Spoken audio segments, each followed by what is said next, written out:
ایک روایت کے مطابق جس وقت فرعون نے بنی اسرائیل کے چھوٹے لڑکوں کو قتل کرنے کا حکم دیا تھا، اسی زمانے میں سامری پیدا ہوا تھا۔ سامری کی ماں نے اس کو قتل سے بچانے کے لیے جنگل میں لے جا کر ایک غار میں بند کر دیا۔ اللہ تعالیٰ کے حکم سے حضرت جبرائیل علیہ السلام اپنی انگلیوں سے دودھ، مکھن اور شہد لا کر سامری کو چٹاتے رہے، یہاں تک کہ وہ غار میں ہی پل کر بڑا ہو گیا۔ کہا جاتا ہے کہ سامری کا تعلق باجر نامی علاقے سے تھا، جہاں پر گائے کی پوجا کی جاتی تھی۔ بس یہی وجہ تھی کہ اسلام قبول کرنے کے بعد بھی اس کے دل میں کہیں نہ کہیں گائے کے بچھڑے کی محبت باقی رہ گئی تھی۔ بچھڑے سے اس کی محبت تب پروان چڑھی جب حضرت موسیٰ علیہ السلام سیدنا ہارون علیہ السلام کو بنی اسرائیل کے بیچ چھوڑ کر اللہ تعالیٰ سے ملاقات کے لیے تشریف لے گئے۔ ادھر سیدنا ہارون علیہ السلام نے بنی اسرائیل کو حکم فرمایا کہ تمہیں جو کچھ بھی زیورات قوم فرعون سے حاصل ہوئے ہیں ان کو ایک گڈھے میں ڈال کر آگ لگا دو۔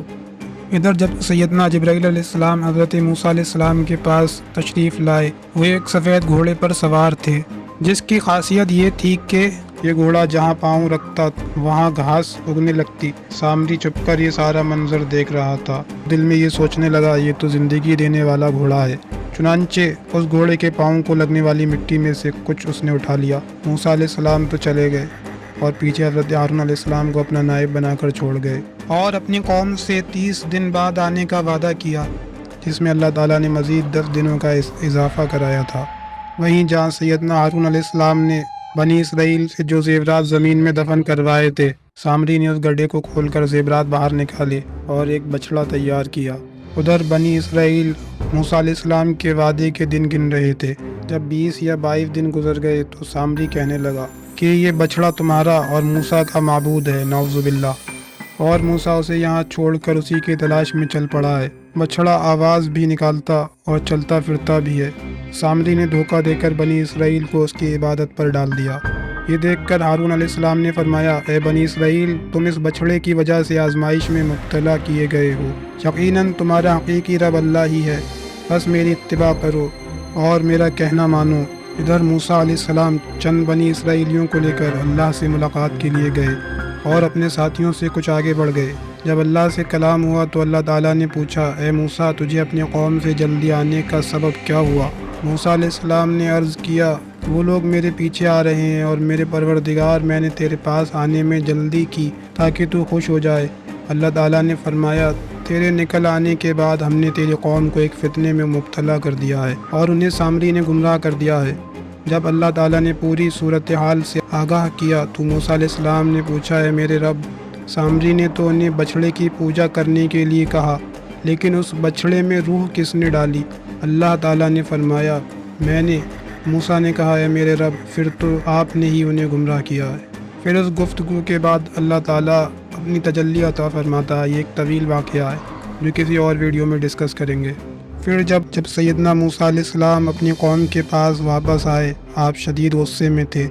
آپ نے اپنی قوم سے فرمایا، اے میری قوم، کیا تمہارے رب نے تم سے اچھا وعدہ نہیں فرمایا تھا؟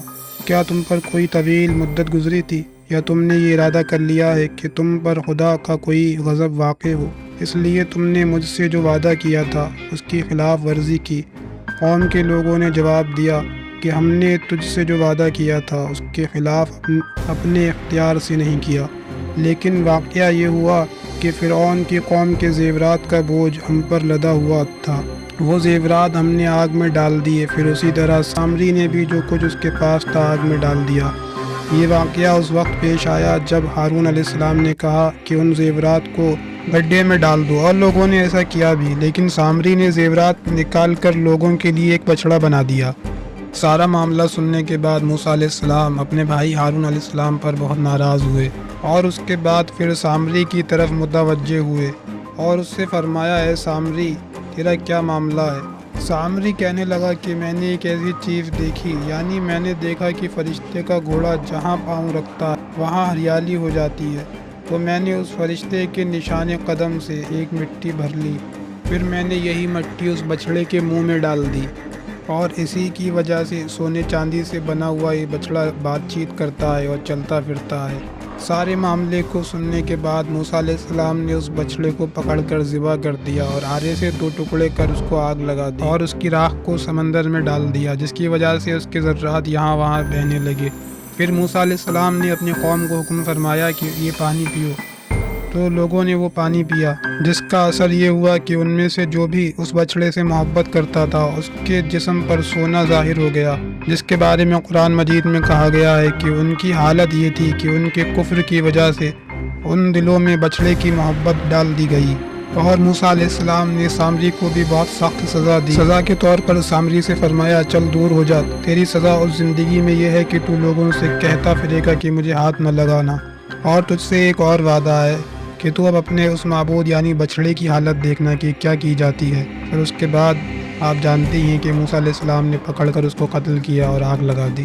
موسیٰ علیہ السلام نے سامری کو ایسی سزا دی تھی کہ سامری اگر کسی کو چھوتا یا سامری کو کوئی چھوتا تو دونوں کو بہت سخت بخار ہو جایا کرتا تھا، جس کی وجہ سے وہ لوگوں سے یہ کہتا ہوا دور بھاگا کرتا تھا کہ مجھے ہاتھ نہ لگاؤ، مجھے ہاتھ نہ لگاؤ، اور اس کی وجہ سے وہ جنگل میں وحشی جانوروں کے ساتھ زندگی گزارنے پر مجبور ہو گیا تھا۔